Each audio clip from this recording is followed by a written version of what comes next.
નમસ્કાર મિત્રો, મારું નામ ડૉક્ટર નૈના ધોળી. હું એજી ટીચર્સ કોલેજ અમદાવાદમાં આસિસ્ટન્ટ પ્રોફેસર તરીકે ફરજ બજાવું છું. આજનો મારો જે ટૉપિક છે એ છે રાધાકૃષ્ણન પંચ અને માધ્યમિક શિક્ષણ પંચ. જે અંતર્ગત આપણે જોઈએ કે જે આપણો દેશ સ્વતંત્ર થયો એ સ્વતંત્ર થયા પછી ઘણા બધા પંચોની નિમણૂક કરવામાં આવી હતી. એમાંથી સૌથી પહેલી જે નિમણૂક કરવામાં આવી હતી એ છે આ યુનિવર્સિટી શિક્ષણ પંચ. 1948-49માં જેની નિમણૂક કરવામાં આવી હતી. હવે તમને ખબર છે કે જેવી રીતના આપણો દેશ આઝાદ થયો એટલે સૌથી પહેલી સરકાર પાસે એક જ આમ કહેવાય ને કે એક આમ પડકારો તો ઘણા બધા હતા, પણ એજ્યુકેશન શિક્ષણ એક એવો પડકાર હતો કે જેના થ્રુ એ ઘણી બધી એના જે બીજા પડકારો છે એની સામે લડત આપી શકે એવું હતું. જેમ આપણે કહીએ ને કે સામાજિક પડકાર, તો જો એજ્યુકેશનનો રેશિયો ઊંચો જશે, એનો શિક્ષણ દર વધશે, તો સીધી રીતના આપણો સામાજિક જે પડકાર છે એ પણ ક્યાંક ને ક્યાંક આપણે સોલ્વ કરી શકીએ છીએ. બરાબર છે.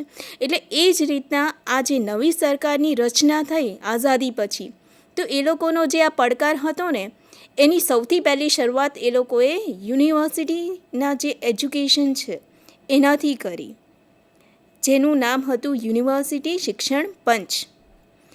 અને એ પંચના જે અધ્યક્ષ હતા એ હતા ડૉક્ટર સર્વપલ્લી રાધાકૃષ્ણન. નામ તો સૌ કોઈએ જાણ્યું છે, કારણ કે આપણે સૌ ટીચર છે અને ટીચરનો જે ડે છે શિક્ષક દિવસ એમના નામ પર જ આપણે ઉજવીએ છીએ. અને એમના અધ્યક્ષપણા હેઠળ આ જે પંચ હતું એની નિમણૂક કરવામાં આવી હતી. જેમ તમે જોઈ શકો છો કે 4 નવેમ્બર 1948માં યુનિવર્સિટી શિક્ષણ પંચની નિમણૂક કરવામાં આવી હતી. રાઈટ. અને એના અધ્યક્ષ ડૉક્ટર રાધાકૃષ્ણન હતા, એટલે એ પંચનું નામ પણ એમણે રાધાકૃષ્ણન પંચ તરીકે આપણે ઓળખીએ છીએ એને.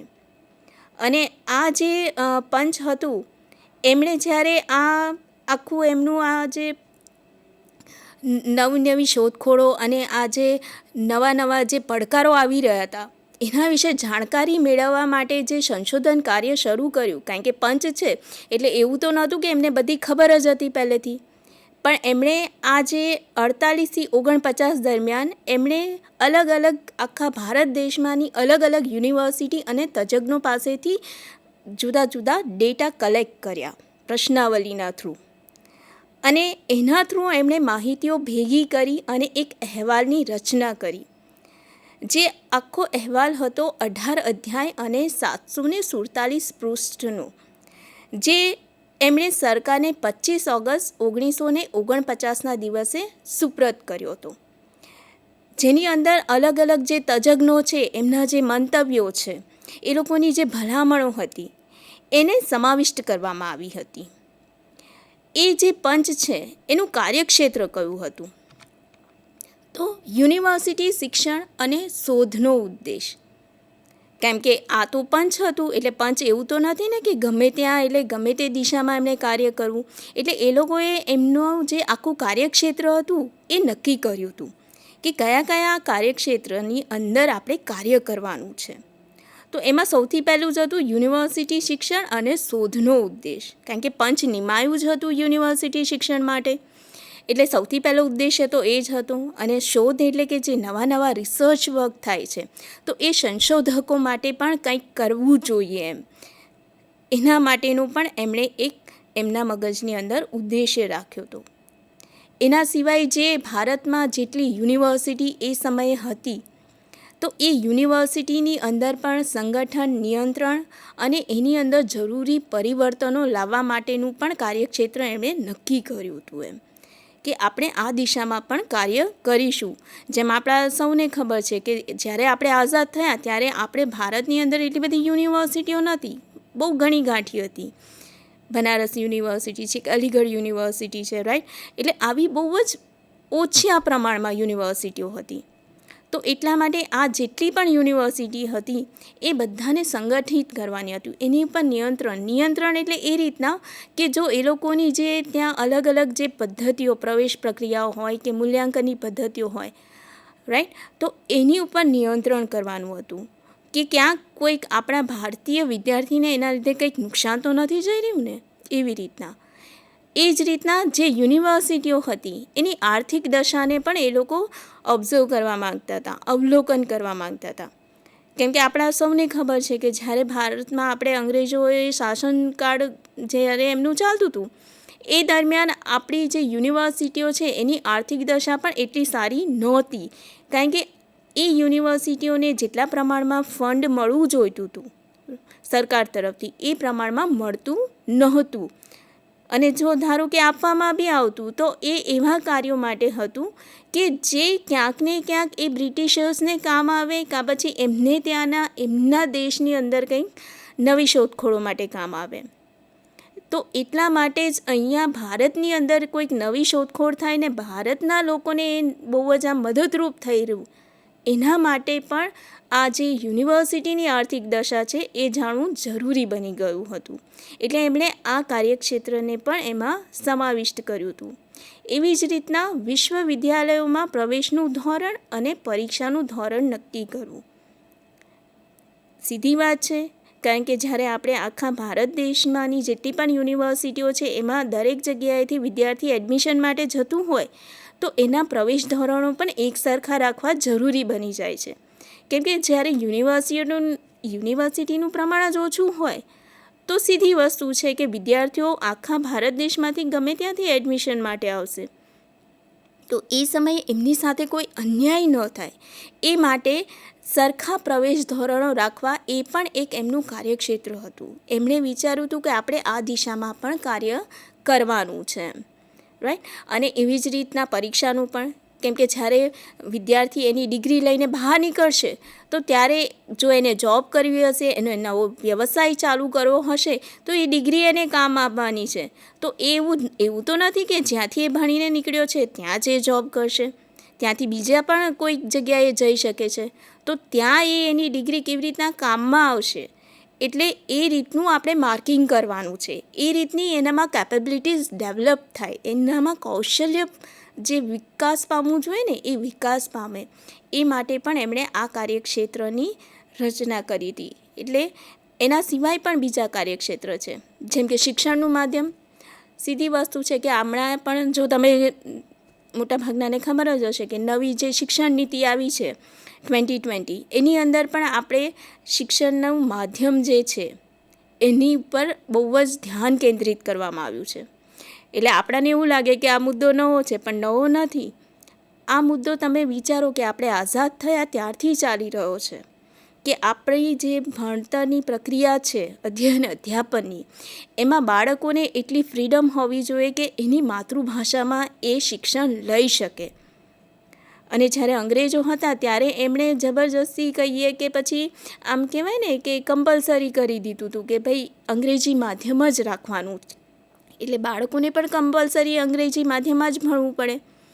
હવે એ સમયે તો આપણે ખેતી પ્રધાન દેશ હતો, એટલે દરેકના માટે એ શક્ય નહોતું કે દરેકને ઇંગ્લિશ જ આવડે, રાઈટ. કારણ કે એ સમયે તો દરેક પોતપોતાના માતૃપ્રદેશમાં પ્રાદેશિક જે પણ એમની બોલીઓ હોય એ બોલતા હતા. તો એવા બાળકોને પણ જો હાયર એજ્યુકેશનમાં જવું હોય આવી રીતના યુનિવર્સિટીમાં, તો ત્યારે એને એ ઓપ્શન મળી રહે, એના માતૃભાષાનું ઓપ્શન મળી રહે. એટલા માટે પણ એમણે આ માતૃભાષા ઉપર પણ ફોકસ કરવાનું વિચાર્યું. એ સિવાય ભારતીય સંસ્કૃતિ, ઇતિહાસ, સાહિત્ય, ભાષા અને લલિત કલાઓમાં ઉચ્ચ શિક્ષણની વ્યવસ્થા.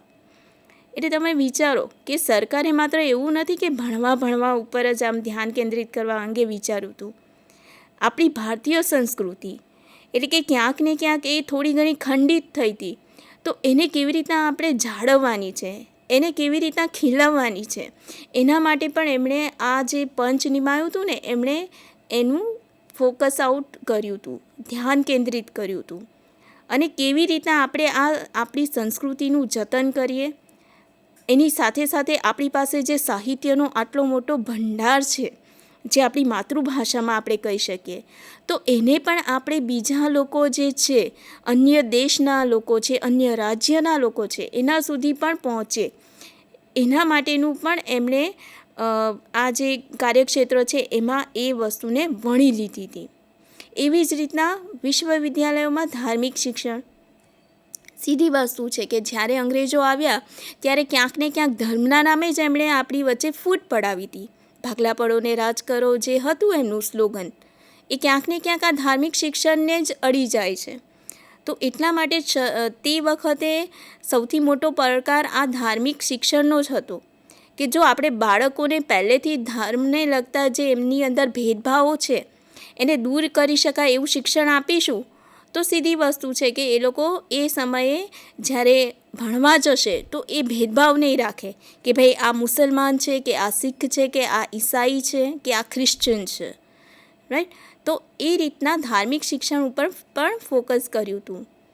એવી જ રીતના શિક્ષકો શું લેવા બાકાત રહી જાય, કેમ કે જ્યારે ત્યાં ભણવા માટે વિદ્યાર્થીઓ આવશે તો શિક્ષકો તો જોઈશે જ. તો શિક્ષકોને પણ તો કંઈક મોટિવેશન મળવું જોઈએ ને કે ભાઈ મને પણ કંઈક મળે તો હું જાઉં ને ત્યાં યુનિવર્સિટીમાં નોકરી કરવા માટે. તો એટલા માટે એમણે શિક્ષકોની યોગ્યતા, એમની સેવા શરતો, પગાર અને અધિકાર એની ઉપર પણ ધ્યાન કેન્દ્રિત કર્યું હતું કે જેથી કરીને એમની સાથે પણ કોઈ અન્યાય ન થાય. એમણે જે ભલામણો કરી હતી એ અલગ અલગ ભલામણો કરી હતી, જેની અંદર આ જે મુદ્દાઓ આપ્યા છે એની અંદર આપણે થોડુંક ડિટેલમાં જોતા જઈશું જેથી તમને ખ્યાલ આવે કે એ ભલામણો જે એમણે કરી હતી એ કયા ઉપલક્ષ્યમાં કરી હતી. કેમ કે 747 પૃષ્ઠનો જે અહેવાલ છે તો તમે ખુદ વિચારી શકો કે એની અંદર જ્યારે એમણે લખ્યું હશે તો એ ખુદ એક મહાગ્રંથ બની ગયો હશે, રાઈટ. તો આપણે હવે એ ભલામણોને એટલી બધી ડિટેલમાં આપણે વાંચવાનો તો આપણી પાસે સમય પણ નથી, રાઈટ. તો એટલા માટે અહીંયા એના જે મુખ્ય મુદ્દાઓ છે એની ઉપર આપણે ધ્યાન કેન્દ્રિત કરીશું. તો એમાં પહેલી જે હતી વિશ્વવિદ્યાલયના શિક્ષણના ઉદ્દેશ. એટલે કોઈ બી કાર્ય આપણે જ્યારે શરૂ કરીએ છીએ તો સૌથી પહેલાં આપણે એનો ઉદ્દેશ્ય નક્કી કરીએ છીએ. એટલે અહીંયા પણ પંચે સૌથી પહેલાં જે એનો ઉદ્દેશ હતો આ પંચનો, એના અંગે એમણે ભલામણો કરી હતી કે રાજનીતિ, પ્રશાસન, વ્યવસાય, ઉદ્યોગ અને વાણિજ્યની કોઠાસૂઝ ધરાવે અને નેતૃત્વ કરી શકે તેવા વ્યક્તિઓનું નિર્માણ કરવું. એટલે કે જ્યારે આ પંચે જોયું કે હમણાં જે આપણી ભારતની જે સ્થિતિ છે એમાં આવા વ્યક્તિઓની આપણાને બહુ જ આમ કહેવાય ને કે તાતી જરૂર છે. તો એના માટે એમણે આ રીતના જે વિષયો છે રાજનીતિ, પ્રશાસન, વ્યવસાય, ઉદ્યોગ, વાણિજ્ય, એવા વધારે ને વધારે બાળકો આગળ આવે, વધારે ને વધારે બાળકો આ ફિલ્ડની અંદર જોડાય, એના માટેનો એક ઉદ્દેશ્ય એમણે નક્કી કર્યો જેથી કરીને આપણે આપણી ભારતની જે સ્થિતિ છે એને ક્યાંક આગળ લઈ જઈ શકીએ, એટલે કે વિકાસની તરફ. એવી જ રીતના શારીરિક, માનસિક વિકાસ. સીધી વસ્તુ છે કે જ્યારે બાળક આપણી પાસે આવે છે તો માત્ર આપણે એનો માનસિક વિકાસ નથી કરવાનો, કારણ કે એ આપણી સામે એનો શારીરિક વિકાસ પણ થાય છે. તો એનો જ્યારે શારીરિક વિકાસ થતો હોય છે ત્યારે આપણે એને જે આપણો વિષય છે એને લગતી સહઅભ્યાસિક પ્રવૃત્તિઓ પણ શીખવાડવાની છે જેથી કરીને એનો શારીરિક વિકાસ અને માનસિક વિકાસ જે છે એ બેવ એક સાથે થાય. એટલે એને લગતો પણ ઉદ્દેશ્ય આ પંચે ભલામણ કરી હતી. એવી જ રીતના ભાષા અને માતૃભાષાના સાહિત્યને સર્વોચ્ચ સ્થાન. સીધી વસ્તુ છે કે મેં જેમ કહ્યું કે આગળ પણ આપણે જોયું કે માતૃભાષા એક એવી હતી કે જે દરેક બાળક પોતપોતાના પ્રાદેશિક જે પણ સ્થાન છે ત્યાંથી આવે છે, ત્યાંથી એ શીખીને આવે છે. તો જો એવા બાળકોને એવી લેંગ્વેજમાં, એ જ ભાષામાં જ્યારે એને શિક્ષણ મેળવવાનું જો તક મળશે તો એ તરત રાજીથી આમ હા પાડી દેશે કે હા કેમ નહીં. એવી જ રીતના જે બાળકોને સારું લખતા આવડે છે માતૃભાષામાં એમની, તો એવા બાળકોને કંઈક આગળ લખવું હશે તો એ લખી શકશે. અને જે આપણી પાસે સાહિત્યનું ભંડોળ છે આપણું માતૃભાષાનું, એને પણ આપણે ક્યાંક ને ક્યાંક વધારો કરી શકીશું. એવી જ રીતના જીવન અને જ્ઞાનની વિભિન્ન શાખાઓનો સમન્વય. સીધી વાત છે કે જ્યારે આપણે શિક્ષણની વાત કરતા હોય તો એને જીવનથી અલગ તો ન જ કરી શકીએ. એટલે જે જીવનના રોજિંદા કાર્યો છે એની સાથે આપણે આ વિષયોને જોડવાનું છે.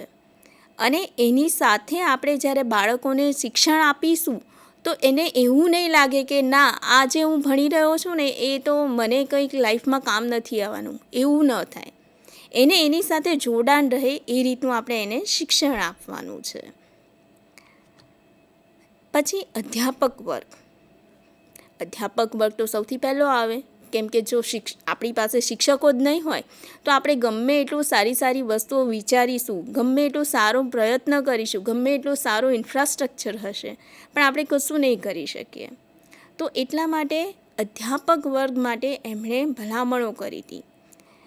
એમણે નૂતન પ્રવાહોને જાણકાર, ચારિત્ર્યવાન, પક્ષપાત રહિત, આદર્શોનો વાહક આ પ્રકારના ગુણોની વાત કરી છે કે એક અધ્યાપકમાં આ પ્રકારના ગુણો હોવા જોઈએ, તો જ એ એના બાળકોને આ ગુણો છે એ એનામાં સંક્રમિત કરી શકશે, ટ્રાન્સફર કરી શકશે. એવી જ રીતના અધ્યાપકોની સ્થિતિમાં સુધારણા, કેમ કે જેમ આપણે સૌ જાણીએ છીએ કે આર્થિક પરિસ્થિતિ એ સમયે પણ શિક્ષકોની એટલી સારી નહોતી. એ લોકોને જ્યાં જોબ મળતી હતી ત્યાં જવાનું, રહેવાનું એ એટલું મોંઘું પડી જતું હતું કે ઘણીવાર એ લોકો એ જોબ જ નહોતા સ્વીકારતા કે અમારે આ અધ્યાપનના કાર્યમાં નથી જોડાવું. તો એવા જે શિક્ષકો હતા એમની સ્થિતિમાં સુધારો આવે, એ લોકોને એમની ઘરની પાસે કાં પછી જે કોલેજમાં એમને જોબ મળી રહી છે ત્યાં એમને રહેવા જવાની જે સગવડ છે એ પ્રાપ્ત થાય. એ સિવાય પણ એમને આગળ કંઈક ભણવાની ઈચ્છા હોય, આગળ કોઈ સંશોધન કાર્ય કરવાની ઈચ્છા હોય, તો એના માટે પણ આ પંચે ભલામણો કરી છે. એવી જ રીતના અધ્યાપકોના વર્ગીકરણ અને પગાર ધોરણ. વર્ગીકરણ એટલે જેમ આપણે કહીએ ને કે એક પ્રોફેસર હોય, એના પછી હમણાં આપણે જે કેડેટ જોઈએ છે કે ભાઈ પ્રોફેસર હોય, એસોસિએટ પ્રોફેસર હોય, આસિસ્ટન્ટ પ્રોફેસર હોય, તો એ રીતના ત્યારે જે કેડેટ આખા હતા એમાં પણ એમણે એ જે વર્ગીકરણ હતું એમાં પણ એમણે સુધારા વધારા કર્યા હતા. એની સાથે સાથે એનું જે પગાર ધોરણ હતું આ કેડેટ સાથેનું એ પણ એમણે નક્કી કર્યું હતું. એ સિવાય એમને જે રજાઓ મળે, એમનું જે પ્રોવિડન્ટ ફંડ એમને મળતું હોય છે, એમના કાર્યના કલાકો કયા હશે, એના વિશે પણ આ પંચે ભલામણો કરી હતી. એ સિવાય શિક્ષણનું ધોરણ એટલે કે જે પ્રવેશ માટે એમણે ક્રાઇટેરિયા નક્કી કર્યા હતા કે જ્યારે બાળક સ્કૂલમાંથી ભણીને યુનિવર્સિટીમાં એડમિશન લેવા આવે ત્યારે એટલીસ્ટ એની પાસે ઇન્ટરમીડિયેટ કે એનાથી સમકક્ષ ભણતર તો હોવું જ જોઈએ, તો જ એ જે તે ડિગ્રી કે જે તે કોર્સની અંદર એડમિશન લઈ શકશે. એ સિવાય પ્રયોગશાળા અને પુસ્તકાલયની સુવિધામાં વધારો. આ પંચે જે આ પુસ્તકાલયો છે કે જે આપણી પાસે અલગ અલગ પ્રયોગશાળાઓ છે એ બધાની પરિસ્થિતિમાં પણ સુધારો વધારો થાય એના માટેની પણ ભલામણો કરી છે. કેમ કે જો બાળકોને કંઈક નવું સંશોધન કરવું હશે તો પ્રયોગશાળા તો જોઈશે ને, અગાઉ કયા સંશોધનો થયા છે એ જાણવું હશે તો પુસ્તકાલયો તો જોઈશે ને. કારણ કે એ સમયે આપણી પાસે હમણાં હાલ જેમ મોબાઈલ ફોન કે ઇન્ટરનેટની સુવિધા છે એવી એ સમયે નહોતી. ત્યારે એમને પુસ્તકાલયોની એકદમ આમ કહેવાય ને કે સૌથી વધારે જરૂર પડતી હતી, અને દરેક પુસ્તકાલયમાં એ પુસ્તકો મળી પણ નહોતા રહેતા. પણ એ છતાં પણ એ બાળકો હતા એ સંશોધન કાર્યને એટલા જ મનથી અને લગનથી કરતા હતા. તો એટલા માટે આ પંચે ભલામણ કરી કે આવા જે બાળકો છે, આવી જે યુનિવર્સિટીઓ છે ત્યાં આવા પુસ્તકાલયો વધારેમાં વધારે આપણે સુસજ્જ હોવા જોઈએ પુસ્તકોથી, જેથી કરીને કોઈ પણ બાળકને ક્યારેય કશી કમી મહેસૂસ ન થાય. એવી જ રીતના આર્ટ્સ અને જે વિજ્ઞાનના જે બાળકો છે એમાં પણ એમણે રેશિયો નક્કી રાખ્યો હતો કે ભાઈ આર્ટ્સ અને સાયન્સના જે બાળકો હોય તો એમની સંખ્યા 3000થી વધારે ન હોવી જોઈએ. એવી જ રીતના બીજી જે એની સાથે અફિલિએટેડ કોલેજો હોય, સંબંધિત કોલેજો, એમાં પણ 1500થી વધારે વિદ્યાર્થીઓને પ્રવેશ ન મળવો જોઈએ. કેમ કે જો એક જ જગ્યાએ બધા વિદ્યાર્થીઓ જતા રહેશે તો એ લોકોને એને જે સુવિધા મળવી જોઈએ એ મળી રહેશે, શિક્ષકોની પણ ત્યાં ખૂટ જણાશે અને બીજી યુનિવર્સિટીઓ ખાલી રહી જશે. તો એટલા માટે અહીંયા આ જે રેશિયો હતો એ નક્કી કરવામાં આવ્યો હતો. એવી જ રીતના દિવસોનું જે ગણતરી હતી એ પણ એમણે નક્કી કરી હતી કે કાર્યના દિવસો મિનિમમ એટલે કે ઓછામાં ઓછા 180 દિવસ તો હોવા જ જોઈએ. એવી જ રીતના બીજી જે ભલામણો હતી એ અભ્યાસક્રમને લગતી હતી. અને આ જે પંચ હતું, આમ તો કહેવાય છે યુનિવર્સિટી પંચ, એટલે કે એમણે તો હાયર એજ્યુકેશનને લગતી ભલામણો કરી છે. પણ જ્યારે અભ્યાસક્રમની વાત આવી ને ત્યારે એમણે ધોરણ 9થી લઈને જે પ્રથમ વર્ષનો ડિગ્રી કોર્સ હોય ને ત્યાં સુધીના અભ્યાસક્રમની ભલામણ કરી હતી. શા માટે? કેમ કે આપણે હમણાં હાલ જ જોયું કે એમનું જે કાર્યક્ષેત્ર હતું એ જ હતું કે જે પણ વિદ્યાર્થી હાયર એજ્યુકેશનમાં એટલે કે યુનિવર્સિટીમાં પ્રવેશ મેળવે છે ત્યારે એને ખબર હોવી જોઈએ કે ઓકે, મારે જે વિષયમાં કે જે દિશામાં આગળ વધવું છે એને લગતા વિષયો મને આ યુનિવર્સિટીમાંથી મળી રહેશે. હું આ કોર્સમાં એડમિશન લઈશ તો હું આગળ જઈને આ રીતના કંઈક બની શકીશ.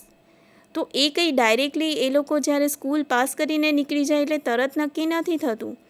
એટલા માટે માધ્યમિક શિક્ષણના સ્તરેથી જ એ લોકોએ એ રીતનો અભ્યાસક્રમ નક્કી કર્યો કે ધારો કે કોઈક સ્ટુડન્ટ્સ હોય, કોઈક વિદ્યાર્થીને વ્યવસાયિક ક્ષેત્રે આગળ વધવું હોય તો એ ધોરણ 9થી જ એનું એ ટાર્ગેટ નક્કી કરી દે, એનું ધ્યેય નક્કી કરી દે કે જેથી એ આગળ વધી શકે.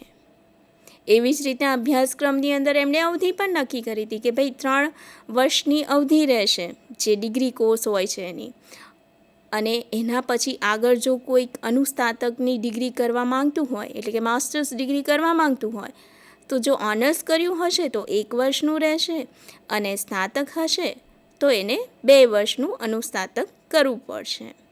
એવી જ રીતના સામાન્ય શિક્ષણ અને વિશેષ શિક્ષણનો પણ એમણે સમન્વય સાધ્યો હતો અને આ રીતના એમણે અભ્યાસક્રમને બેલેન્સ કર્યો હતો.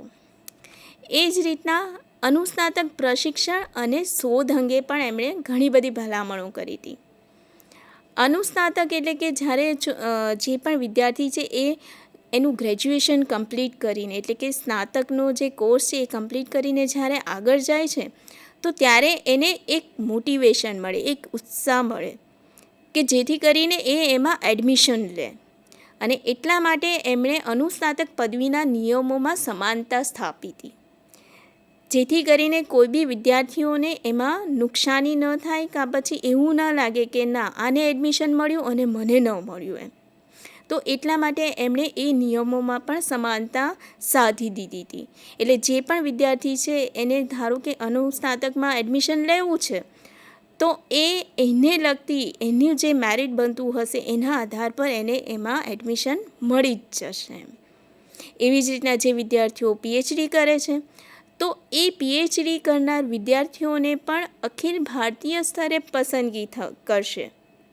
એ તમે વિચારો કે જ્યારે આ પંચની નિમણૂક થઈ, આપણે 1947ની વાત કરીએ તો એ વખતે તો હજુ આપણે આઝાદ થયા હતા, પણ એ છતાંય આપણા દેશમાં ઘણા બધા સંશોધનો થઈ રહ્યા હતા પણ ક્યાંક ને ક્યાંક એ આપણી સામે નહોતા આવી રહ્યા.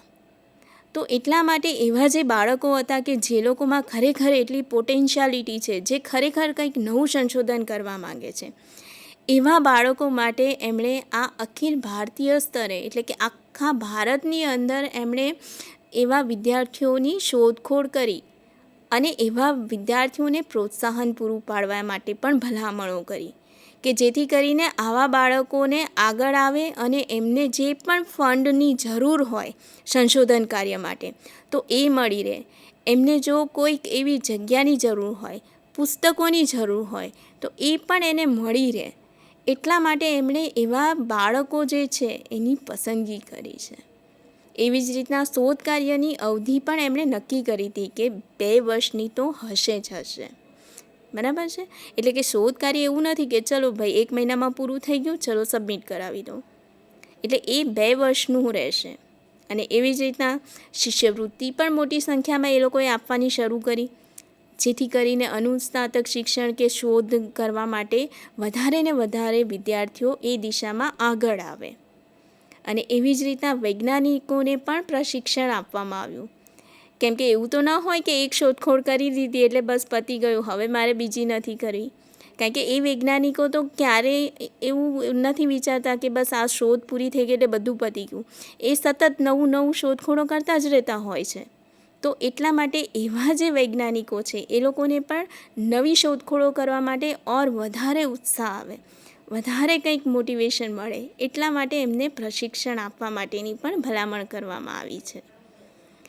એ જ રીતના વ્યવસાયિક શિક્ષણ, જેમ આપણો કૃષિ પ્રધાન દેશ છે, એટલે સીધી વસ્તુ હતી કે જ્યારે આપણે આઝાદ થયા એ વખતે કૃષિને લગતા જે પણ કોર્સ છે એને સૌથી પહેલાં આપણે અમલ કરવાનું જરૂરી બની ગયું છે.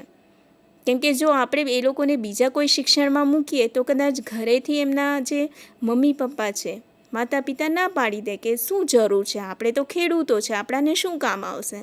તો એટલા માટે એમણે કૃષિ વિદ્યાના શિક્ષણ ઉપર ભાર આપ્યો હતો કે ભાઈ કૃષિ વિદ્યાનું શિક્ષણ તો હોવું જ જોઈએ, જેથી કરીને એ બાળકો એમાં નવું કંઈક શીખી અને એમનું જે કાર્ય છે ખેતીનું એની અંદર કંઈક નવી શોધખોળ કરી શકે, કંઈક નવું બિયારણ શોધી અને નવું વાવેતર કરી અને વધુ ઉત્પાદન મેળવી શકે.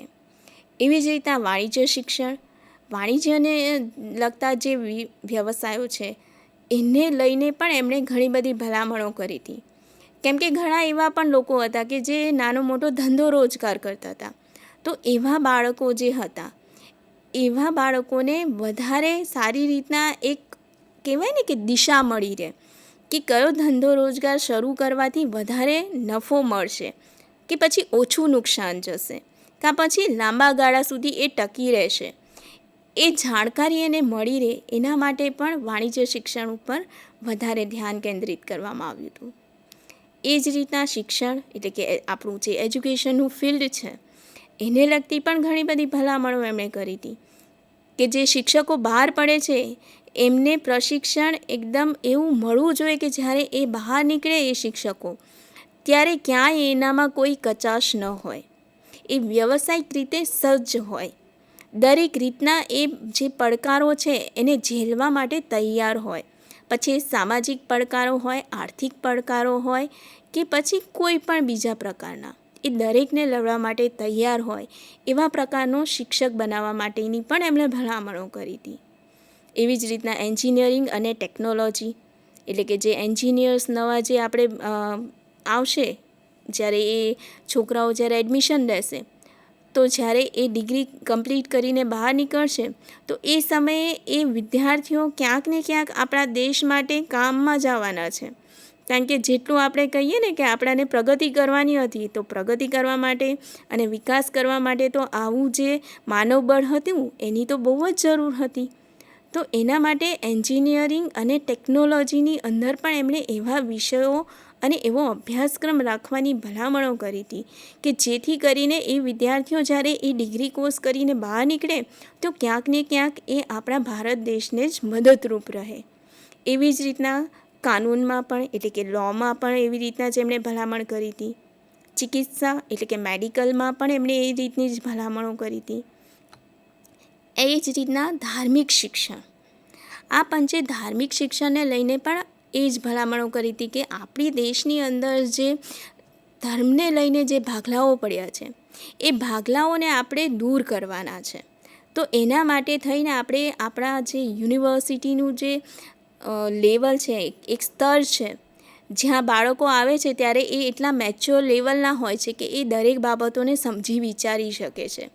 તો ત્યારે આપણે એ ધર્મને લગતા જે સાહિત્ય છે કે એને લગતું જે કંઈક પણ આપણી અભ્યાસક્રમની સાથે જોડી શકાય એ રીતની જે આપણી સહઅભ્યાસિક પ્રવૃત્તિઓ છે એ આપણે કરાવવી જોઈએ, જેથી કાલે ઉઠીને એ બીજા અન્ય ધર્મના લોકો સાથે પણ એટલી સારી રીતના તાલમેલ બેસાડી શકે.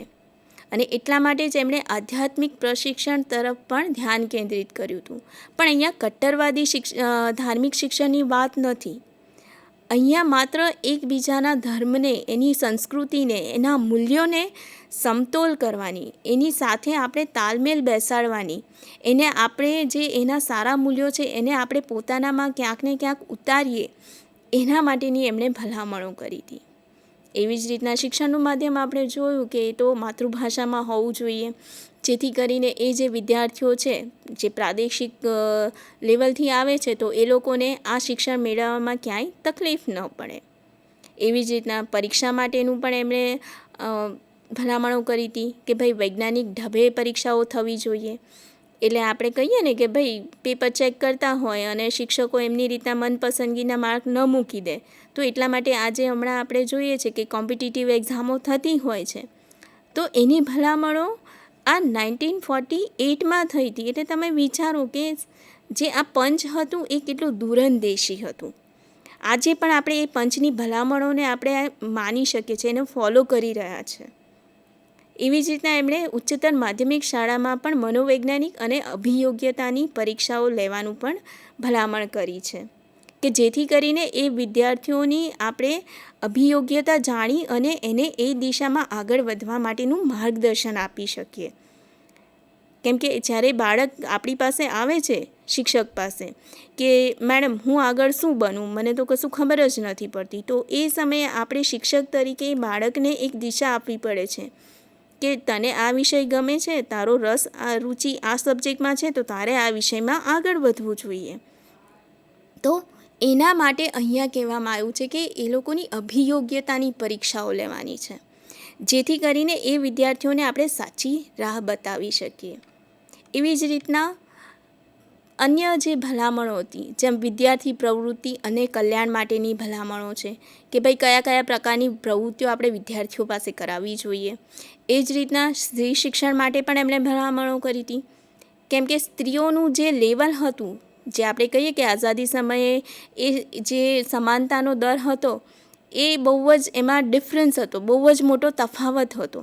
તો એ સમયે સ્ત્રી શિક્ષણની વાત કરવી એટલે આપણે વિચારી શકીએ કે કેટલું મોટું કાર્ય છે.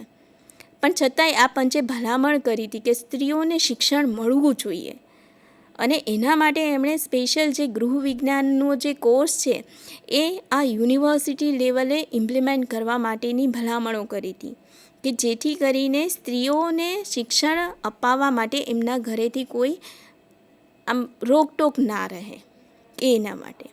એવી જ રીતના વિશ્વવિદ્યાલયોનું સંગઠન અને નિયંત્રણ, એટલે કે આ જે યુનિવર્સિટીઓ છે એ લોકોને પણ આપણે બેલેન્સ કરીને ચલાવવાનું છે. એટલે કે એની અંદર આપણે નિયંત્રણ એ રીતે છે કે ક્યાંક કોઈ વિદ્યાર્થીઓને પ્રવેશ માટે કે પછી પરીક્ષાના ધારાધોરણોમાં અન્યાય ન થાય એને લગતું આપણે નિયંત્રણ કરવાનું છે. એની ભલામણોની વાત અહીંયા કરવામાં આવી છે.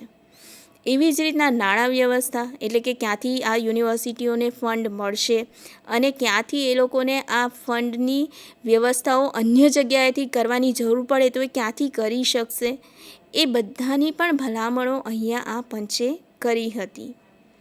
એ જ રીતના આપણે કહીએ છીએ કે જેમ ગ્રામ્ય યુનિવર્સિટી, એટલે કે જે વિસ્તારો એવા છે કે જ્યાં દૂર દૂર સુધી, કારણ કે હમણાં વાહન વ્યવહારની સુવિધા આટલી વધી ગઈ છે, આઝાદી વખતે એટલી બધી વાહન વ્યવહારની સુવિધાઓ હતી જ નહીં આપણી પાસે. તો એટલા માટે એમણે ગ્રામ્ય યુનિવર્સિટીઓની સ્થાપના કરવા માટેની ભલામણો કરી હતી, કે જેથી કરીને એ ગ્રામ્ય વિસ્તારના બાળકો છે કે જે ખરેખર એટલા મહેનતુ છે, એટલા બુદ્ધિશાળી છે, એટલા કૌશલ્યવાન છે, પણ માત્ર એ લોકોને એ જગ્યાથી એ દૂરી, એની પાસે એની આર્થિક દશા એટલી સારી નથી, એના માટે થઈને એ શિક્ષણ નથી લઈ શકતો, જે ઉચ્ચ શિક્ષણ છે. તો એવા બાળકોને પણ આ એક તક ઊભી થાય એ લોકો માટે. એના માટે ગ્રામ્ય યુનિવર્સિટીઓની પણ સ્થાપના કરવા માટેની ભલામણો આ પંચ દ્વારા કરવામાં આવી હતી. તો આ હતું આપણું રાધાકૃષ્ણન પંચ. હવે જે બીજું પંચ છે એ છે માધ્યમિક શિક્ષણ પંચ, સેકન્ડરી એજ્યુકેશન કમિશન, જેની રચના 1952 અને 53માં કરવામાં આવી હતી. જેની શરૂઆત 23 સપ્ટેમ્બર 1952ના રોજ કેન્દ્રીય શિક્ષણ સલાહકાર બોર્ડની વિનંતીને માન આપીને સરકારે આ પંચનું નિમણૂક કરી હતી, અને એની અંદર ટોટલ 10 સભ્યો હતા. આ પંચના જે અધ્યક્ષ હતા ડૉક્ટર લક્ષ્મણ સ્વામી મુદલિયાર, એમના જ નામે આપણે આ પંચને પણ ઓળખીએ છીએ, જેને આપણે મુદલિયાર કમિશન કહેતા હોય છે. તેઓ મદ્રાસ યુનિવર્સિટીના ઉપકુલપતિ હતા, અને એમના અધ્યક્ષપણા હેઠળ આ માધ્યમિક શિક્ષણ પંચની રચના કરવામાં આવી હતી. અને આ જે પંચ હતો એણે પણ એનો અહેવાલ 14 પ્રકરણો અને 244 પાનાનો જે આખો અહેવાલ હતો એ સરકારને 29 ઓગસ્ટ 1953ના રોજ સુપ્રત કર્યો હતો. એટલે ઓલમોસ્ટ આપણે જોઈ શકીએ છીએ કે 1 વર્ષ પછી એમણે આ અહેવાલ એમને સુપ્રત કર્યો. એટલે કે આખા આપણા ભારત દેશમાં જે માધ્યમિક શિક્ષણ ચાલી રહ્યું હતું એ માધ્યમિક શિક્ષણની જે આખો ચિતાર છે એ આ પંચે રજૂ કર્યો હતો અને એને લગતી ભલામણો એમણે કરી હતી, જે આપણે આગળ જોઈએ છે કે માધ્યમિક શિક્ષણના દોષ. સૌથી પહેલાં તો આપણને ખબર હોવી જોઈએ ને કે એમાં લૂપફોલ્સ કયા હતા, દોષો કયા હતા, કમીઓ કઈ હતી. તો એમાં વાસ્તવિક જીવન સાથે સંબંધ નહોતો જણાયો. એટલે કે માધ્યમિક શિક્ષણની અંદર એમણે જોયું કે જે પણ વિદ્યાર્થીઓ માધ્યમિક શિક્ષણમાં ભણતા હતા એમને અને એમની રોજિંદી લાઈફ સાથે કોઈ લેવા દેવાનું જ નહોતું. એટલે કે એ વિષયો મેળ નહોતા ખાતા. એવી જ રીતના એમની શિક્ષણ પદ્ધતિ પણ ઘણી જૂની હતી. એટલે આપણે કહીએ ને કે જે આપણે હાલ નવી ટેકનોલોજી સાથે નવી શિક્ષણ પદ્ધતિઓ સાથે આપણે ભણી રહ્યા છે, તો એવી નવી શિક્ષણ નીતિઓનો અભાવ હતો. એવી જ રીતના એકાંગી અને સંકુચિત રીતે આ જે માધ્યમિક શિક્ષણ છે એ આપવામાં આવતું હતું. એટલે કે જે આપણે માધ્યમિક શિક્ષણની વાત કરીએ ને તો માત્ર ચલો એ ધોરણ પૂરતું જ જાણે કે સીમિત હતું. એના પછી એનો કોઈ કામ જ ન આવે, કોઈ ઉપયોગ જ ન કરી શકે, એ રીતનું એકાંગી હતું. અને સંકુચિત એટલે બહુ જ આમ કહેવાય ને કે જો એ બાળક માધ્યમિક શિક્ષણ લઈને બહાર નીકળે તો એનું જે લેવલ છે, જ્ઞાનનું જે કક્ષા છે એ બહુ નાના લેવલની હશે. જે લેવલે આપણે હમણાં હાલ માધ્યમિક શિક્ષણમાં જોઈ રહ્યા છે કે હમણાં હાલ આપણી પાસે કોઈ 9માનું કે 10માનું બાળક આવીને ઊભું હોય તો એનું લેવલ આપણાને આમ સાંભળીને જ એ થઈ જાય કે ઓહ, આ બાળક પાસે આટલું બધું જ્ઞાન છે એમ. તો ત્યારે આ પંચે જ્યારે આ સંશોધન કર્યું આખું અને અહેવાલ રજૂ કર્યો ત્યારે એમને ખબર પડી કે જે માધ્યમિક શિક્ષણ હતું એ બહુ જ સંકુચિત હતું. એવી જ રીતના સર્વાંગી વિકાસમાં પણ નિષ્ફળતા હતી. એટલે કે બાળકોનું જે સર્વાંગી વિકાસ થવો જોઈતો હતો ને એ પણ નહોતો થઈ રહ્યો. અંગ્રેજી ભાષાનું પ્રભુત્વ હતું. એટલે સીધી વાત છે કે જે પ્રાદેશિક ભાષાના બાળકો છે એ લોકોને ક્યાંક ને ક્યાંક એ પ્રોબ્લેમ આવી રહ્યા હતા, એ સમસ્યાઓ જણાઈ રહી હતી. એવી જ રીતના જે શિક્ષક વિદ્યાર્થી વચ્ચેનો સંબંધ હતો એ પણ એટલો સારો નહોતો. અને એવી જ રીતના જે પરીક્ષા પદ્ધતિ હતી એમાં પણ ઘણા બધા ગુણદોષો જોવા મળ્યા હતા. એવી જ રીતના માધ્યમિક શિક્ષણના ઉદ્દેશો કે જ્યારે એમણે આ ગુણદોષો જોયા તો એ પછી પંચને લાગ્યું કે હવે આપણે આના આધારે આપણા ઉદ્દેશ નક્કી કરવા જોઈએ. તો એ ઉદ્દેશો એમણે જ્યારે નક્કી કર્યા ને ત્યારે માત્ર એવું નથી કે માત્ર માધ્યમિકના જે બાળકો છે એના માટેના જ હતા. આ ઉદ્દેશો બહુ જ લાંબા ગાળા માટેના હતા કે લોકશાહી નાગરિકતાનો વિકાસ.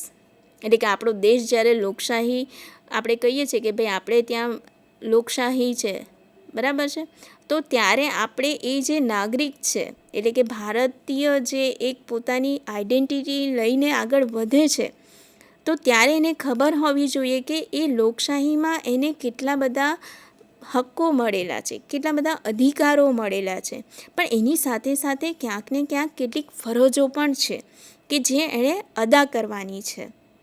તો એટલા માટે આવા જે બાળકો છે, આવા જે નાગરિકો છે એ લોકોની અંદર લોકશાહીનો વિકાસ આપણે શાળા કક્ષાએથી જ કરવાનો છે.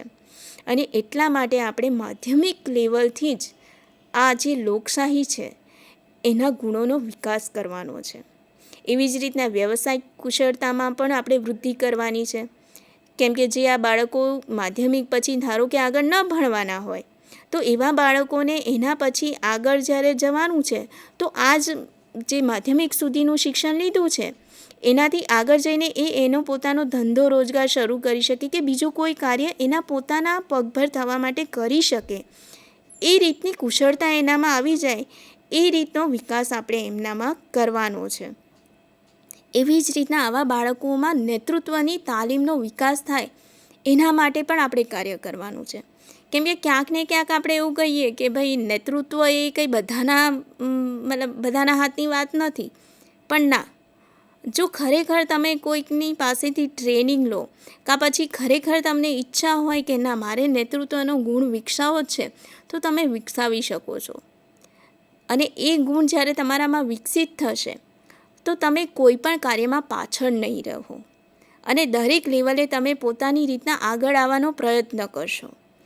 કોઈ પણ એવું ગ્રુપ હશે, જૂથ હશે, તો એનું નેતૃત્વ કરીને તમે એ ગ્રુપની મદદથી, એ જૂથની મદદથી કોઈક નવા કાર્યો કરી શકશો. પછી એ સામાજિક કાર્યો હોય, શૈક્ષણિક કાર્યો હોય, તો એ પ્રકારના કાર્યો કરવા માટેની એક નવી દિશા મળશે જો એ બાળકની અંદર નેતૃત્વની એક જે કૌશલ્ય છે એ એનામાં હશે તો. એવી જ રીતના વ્યક્તિત્વનો પણ વિકાસ કરવાનો છે, કેમ કે આ જે બાળકો માધ્યમિક કક્ષાના છે એ લોકોની અંદર આપણે બાળપણથી જ એનું વ્યક્તિત્વ એવું ખીલે, જેથી કરીને એ જ્યારે હાયર એજ્યુકેશનમાં જાય કે પછી એનાથી આગળ જાય તો ક્યારે એને એવું ન લાગે કે અરે મારામાં આ વસ્તુ નથી કે મારામાં આ ઓછું છે, પરંતુ એ એવું વિચારે કે મારામાં આટલી બધી કેપેબિલિટીઝ છે, મારામાં આટલા બધા કૌશલ્યો છે. તો એટલા માટે એના વ્યક્તિત્વનો આપણે વિકાસ કરવાનો છે. એવી જ રીતની દેશપ્રેમની ભાવનાનો વિકાસ એ તો સૌથી અગત્યનો મુદ્દો છે, કેમ કે જો એનામાં દેશપ્રેમની ભાવના નાનપણથી જ હશે તો એ આગળ જઈને ક્યાંક ને ક્યાંક દેશના વિકાસમાં જ ભાગીદાર થવાનો છે. એટલે આ પંચે ક્યાંક ને ક્યાંક જે ભલામણો કરી છે ને એ દેશના વિકાસ માટે જ કરી છે. એવું નથી કે માત્ર ચલો એ બાળકો ભણીને આગળ જતા રહેશે એટલે પતી ગયું, એવું નથી એમ. એટલે દેશને હંમેશા આગળ રાખ્યો છે. એવી જ રીતના માધ્યમિક શિક્ષણના નવ સંસ્કરણની ભલામણો, એટલે કે જે નવું માધ્યમિક શિક્ષણની અંદર જે નવું માળખું આવે એના માટેની પણ એમણે ચર્ચાઓ કરી છે. એમણે જે 7 વર્ષની અવધિ દર્શાવી છે, એટલે કે 11 વર્ષથી લઈને 17 વર્ષનું બાળક થાય ત્યાં સુધી એ માધ્યમિક શિક્ષણ મેળવશે અને એની અંદર ઇન્ટરમીડિયેટ કક્ષાઓ તોડીને 11મું ધોરણ હાઈસ્કૂલ અને 12મું કોલેજ એવી રીતના એમણે એમાં સામેલ કર્યું હતું. એવી જ રીતના વિવિધલક્ષી શાળાઓ પણ એમણે સ્થાપી. વિવિધલક્ષી એટલે કે જે દરેક આપણે કહીએ ને કે જે હમણાં હાલ ITI જે ચાલે છે કે જેની અંદર અલગ અલગ કોર્સિસ ચાલતા હોય છે અને અલગ અલગ પ્રકારના કૌશલ્યોનો વિકાસ કરવામાં આવતો હોય છે. તો આવા જ પ્રકારની શાળાઓ પણ હોય છે કે જ્યાં આવા બાળકોની અંદર રહેલી અલગ અલગ કૌશલ્યો છે એનો વિકાસ કરવામાં આવતો હોય છે અને એવા બાળકોને ક્યાંક ને ક્યાંક આગળ જઈને એની રીતના પગભર થવું હોય ભણતરની સાથે તો એ થઈ શકે છે, કેમ કે એ બાળકો પાસે એ પ્રકારનું કૌશલ્ય નાનપણથી જ વિકાસ પામ્યું હોય છે. એવી જ રીતના ટેકનિકલ સ્કૂલો મોટી સંખ્યામાં શરૂ કરી, એટલે કે જે આપણે કહીએ ને કે આપણે ત્યાં હવે નવા જે બાળકો એટલે કે માધ્યમિક કમ્પ્લીટ કરી અને જે બાળકો આગળ આવશે માધ્યમિક શિક્ષણ લઈને, તો એ લોકોની પાસે અમુક કૌશલ્યો તો હશે જ, તો એ કૌશલ્યોનો આપણે કેવી રીતના વધારેમાં વધારે ઉપયોગ કરી શકીએ, કેવી રીતે આપણે એ ઓછા સમયમાં પણ એવા ટેકનિકલ પર્સનોનો વિકાસ કરી શકીએ. નવા જે ટેકનિકલ પર્સનો છે એને આપણે એ રીતના સુસજ્જ કરીએ કે જેથી કરીને આપણાને હાયર એજ્યુકેશન કમ્પ્લીટ કરે અને પછી આપણા સુધી બાળક આવે ત્યાં સુધી રાહ જ ન જોવી પડે. તો એટલા માટે એમણે આ ટેકનિકલ સ્કૂલો પણ શરૂ કરવાની ભલામણો કરી હતી. એવી જ રીતના સહશિક્ષણ, અહીંયા સહશિક્ષણની વાત એટલા માટે કરવામાં આવી છે કારણ કે આપણે જેમ જોયું કે જે છોકરા અને છોકરીઓને સાથે બેસાડીને જે ભણાવવાની વાતો હતી, કેમ કે ત્યારે તો છોકરીઓને સ્કૂલમાં જ નહોતી મોકલવામાં આવતી, તો સહશિક્ષણની તો વાત જ ક્યાં હોય. તો એટલા માટે આ પંચે ભલામણ કરી હતી કે જે માધ્યમિક લેવલનું જે શિક્ષણ છે માધ્યમિક સ્તરે હંમેશા સહશિક્ષણ આપવાનું, જેથી કરીને જે આપણે જાતિની રીતે જે ભેદભાવ છે, અસમાનતા છે એને ક્યાંક આપણે દૂર કરી શકીશું. એ માટેની આ એમણે ભલામણો કરી હતી. એવી જ રીતના ભાષાઓનું અધ્યયન, એટલે કે જે આપણે અલગ અલગ ભાષાઓ છે એની અંદર માધ્યમિક લેવલે પણ આપણે બાળકોને ભણતર આપવું જોઈએ. જેમ આપણે હમણાં જ હાલ આગળ જોઈ ગયા કે હાયર એજ્યુકેશનની અંદર પણ માતૃભાષા ઉપર જ ધ્યાન કેન્દ્રિત કરવામાં આવ્યું હતું, એવી જ રીતના અહીંયા માધ્યમિક શિક્ષણની અંદર પણ માતૃભાષા કે પ્રાદેશિક ભાષા ઉપર એમણે વધારે ધ્યાન કેન્દ્રિત કર્યું છે. એમણે કહ્યું છે કે માધ્યમિક સ્તરે જે બાળકો આવે છે એ બાળકોને આપણે એમની માતૃભાષામાં એ શિક્ષણ મેળવી શકે એટલી આઝાદી એમને આપવી જોઈએ, જેથી કરીને એ શું ભણે છે અને આગળ જઈને એ કંઈક નવું કરી શકશે એના માટેનું જે આપણે કહીએ ને કે એક અંદરથી એક એના મનોબળ એક આવી જશે, એક આમ કહેવાય ને કે કોન્ફિડન્સ લેવલ એક એનામાં જળવાઈ જશે. તો એના માટે એમણે આ માતૃભાષા માટેની ભલામણો કરી હતી. એવી જ રીતના મિડલ સ્કૂલો અને ઉચ્ચતર માધ્યમિક સ્તરે ઓછામાં ઓછી 2 ભાષાઓ શીખવાની પણ એમણે ભલામણો કરી હતી. કેમ કે જ્યારે ભાષાની વાત આવે છે તો ત્યારે એમણે એ જ કહ્યું કે ભાષાઓ એટલે એવું નથી કે ભાઈ બધી ભાષા એક સામટી શીખી લેવાની. એટલા માટે એમણે કહ્યું કે જે આ મિડલ સ્કૂલો છે અને ઉચ્ચતર માધ્યમિકની જે આ સ્કૂલો છે એની અંદર આપણે 2 ભાષાઓ જ એ લોકોને આપણે શીખવાડીશું. એટલે 2 ભાષા તો એ વિદ્યાર્થીને આવડવી જ જોઈએ. એક એની માતૃભાષા હશે અને એક રાષ્ટ્રભાષા હોય કે પછી અંગ્રેજી ભાષા હોય એ રીતનું. અને અંગ્રેજી તો આમે આંતરરાષ્ટ્રીય ભાષા હતી જ. અને આમ આપણે ભલે એમ કહીએ કે અંગ્રેજોને આપણે અહીંયા આપણા દેશમાંથી કાઢી મૂક્યા હતા, પણ ક્યાંક ને ક્યાંક આપણી જે યુનિવર્સિટીઓ હતી એની અંદર જે આપણું સાહિત્ય હતું એ મોટાભાગનું બધું ઇંગ્લિશમાં હતું. તો એને વાંચવા લખવા માટે, એને સમજવા માટે એવા લોકોની તો આપણે જરૂર હતી જ કે જે લોકો અંગ્રેજીના પણ જાણકાર હોય. અને એટલા માટે જ એમણે અંગ્રેજી ભાષાને ધરમૂળથી કાઢી નહોતી નાખી. એ ભાષાને પણ આપણે આપણું જે જો તમને ખ્યાલ હોય તો ત્રિભાષાનું જે સૂત્ર છે એની અંદર પણ આપણે એને માન્યતા આપી છે. તો એ જ રીતના આ પંચે પણ એ ત્રિભાષાની અંદર અંગ્રેજી ભાષાને પણ એમણે એમ્ફેસાઇઝ કરી છે, એની પર પણ એમણે ભાર મૂક્યો છે. એવી જ રીતના અભ્યાસક્રમ, તો માધ્યમિક સ્તરે પણ એમણે એ જ રીતનો અભ્યાસક્રમ રાખવાની વાતો કરી કે જેના લીધે વિદ્યાર્થીઓની અંદર રહેલી જે એમની ઇનર કેપેબિલિટીઝ છે એનો વિકાસ થાય અને એ રીતનો આપણે અભ્યાસક્રમ ઘડવો જોઈએ. એવી જ રીતના સામાજિક જીવન સાથે પણ ઘનિષ્ઠ રીતે એ જોડાયેલા રહે એ રીતનો હોવો જોઈએ. કેમ કે આપણે માત્ર એમને ભણાઈ કરીશું તો એવું નથી કે ભાઈ એની પાસે પુસ્તકીય જ્ઞાન આવી જશે, પણ જે એને પ્રેક્ટિકલ નોલેજ મળવું જોઈએ એ એને મળી નહીં શકે. તો એના માટે જરૂરી છે કે આપણે એવી કોઈક પ્રવૃત્તિઓ એમની પાસે કરાવીએ કે જેથી એ એમના રોજિંદા જીવન સાથે પણ એ એમના અભ્યાસક્રમને જોડી શકે અને વધારે સારી રીતે અને આનંદ અને રસરૂચિથી એ એમાં જોડાયેલા રહે. એવી જ રીતના બધા વિષયોનો પણ આંતરિક સંબંધ હોવો બહુ જ જરૂરી છે. કેમ કે આપણે જ્યારે કોઈ એક વિષય ભણતા હોય છે ને મિત્રો, ત્યારે આપણને ઘણીવાર એવું થતું હોય છે કે આ વિષય ભણીશ તો પછી શું કામનું, પેલો તો આખો અલગ જ વિષય છે ને, એ તો મારે નવેસરથી વાંચવાનો જ છે, એટલે એ તો કોઈ કામનો નથી, આને ઓપ્શનમાં છોડી નાખો. એવું નથી હોતું. દરેક વિષય એકબીજા સાથે જોડાયેલા છે. જેમ આપણે અનુબંધની વાત કરીએ છીએ, બીએડના જેટલા પણ તાલીમાર્થીઓ છે એમને આગળ આવશે જ અનુબંધનું આખું એક પ્રકરણ આવે છે કે જેની અંદર આપણે એ જ ભણવાનું હોય છે કે દરેક વિષય એકબીજા સાથે કેવી રીતના સંબંધ ધરાવે છે અને એ સંબંધને આપણે કેળવવાનો છે વિદ્યાર્થીઓમાં, જેથી કરીને એ રસરૂચિ એમનામાં જળવાઈ રહે કે માત્ર એક વિષય ભણી લેવાથી કશું નહીં થાય, દરેક વિષયમાં પ્રભુત્વ મેળવવું જરૂરી હોય છે. એવી જ રીતના મિડલ સ્કૂલ અને માધ્યમિક શાળાનો અભ્યાસક્રમ પણ એમણે નક્કી કરી દીધો હતો કે જેથી કરીને આગળ જ્યારે બાળક માધ્યમિક શિક્ષણમાંથી કમ્પ્લીશન કરીને આગળ જાય હાયર એજ્યુકેશનમાં, તો ત્યારે એની પાસે એ વિષયોના ઓપ્શનો હોય, વિકલ્પો હોય કે જેના અંદર એને પોતાની પસંદગીનો રસરૂચિ પ્રમાણેનો વિષય મળી રહે. અને એટલા માટે એમણે દરેક પ્રકારના વિષયોનો સમાવેશ કર્યો હતો. એવી જ રીતના પાઠ્યપુસ્તક અને શિક્ષણ પદ્ધતિ અંગે પણ ભલામણો કરી છે એમણે. જેમ આગળ આપણે કહી ચૂક્યા છે કે પાઠ્યપુસ્તક એટલે કે આપણું જે લાઇબ્રેરી છે, ગ્રંથાલય છે, એ એટલું સુસજ્જ હોવું જોઈએ.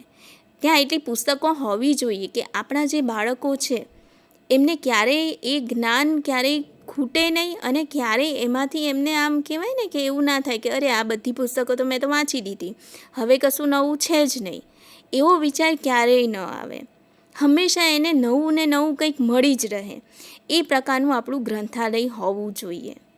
અને એટલા માટે એમણે એ રીતનું પાઠ્યપુસ્તક પણ જાળવવાની વાતો કરી છે. કેમ કે જ્યારે આપણે પાઠ્યપુસ્તકની વાત કરીએ ને તો પાઠ્યપુસ્તકની અંદર ઘણી બધી વસ્તુઓ આવી જતી હોય છે. આપણે નોર્મલી જે પહેલાં જે હતું પદ્ધતિ આપણી, તો એની અંદર કેવું હતું કે ભાઈ બસ આમ લખાણો હોય, એટલે કે બ્લેક એન્ડ વ્હાઇટ જ ચોપડીઓ દેખાતી હતી. અને હવે તમે જુઓ તો કેટલી બધી તમને આમ વેરિએશનો મળી રહેશે. ફોટોગ્રાફ્સ અલગ અલગ પ્રકારના જોવા મળશે. આમ પુસ્તક આમ એક ઘડી વાંચીએ નહીં તો જોયા કરવાનું મન થાય, એ રીતના પાઠ્યપુસ્તકો છે.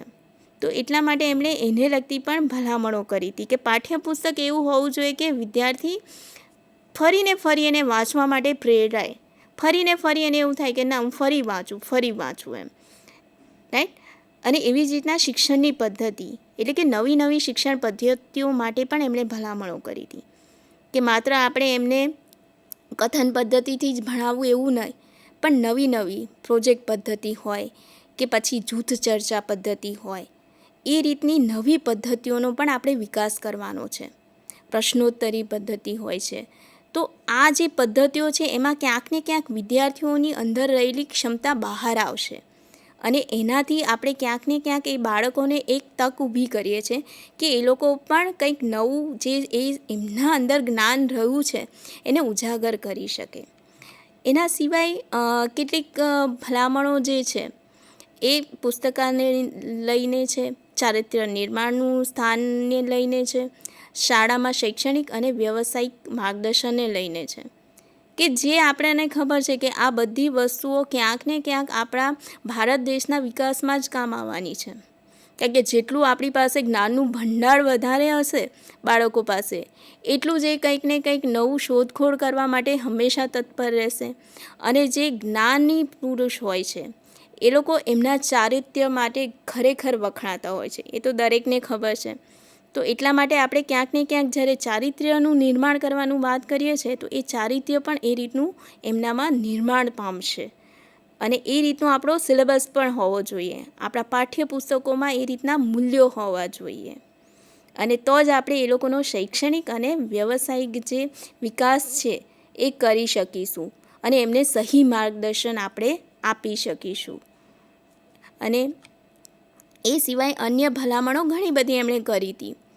જે જો હું શોર્ટમાં કહી દઉં તો શારીરિક ક્ષમતાને લઈને એમણે કરી હતી કે ભાઈ વિકાસ થવો જોઈએ, મૂલ્યાંકનની નવી પદ્ધતિઓ આપણે અપનાવવી જોઈએ. એવી જ રીતના શિક્ષકોની આર્થિક સ્થિતિ સુધરે એના માટે પણ એમણે ભલામણો કરી હતી.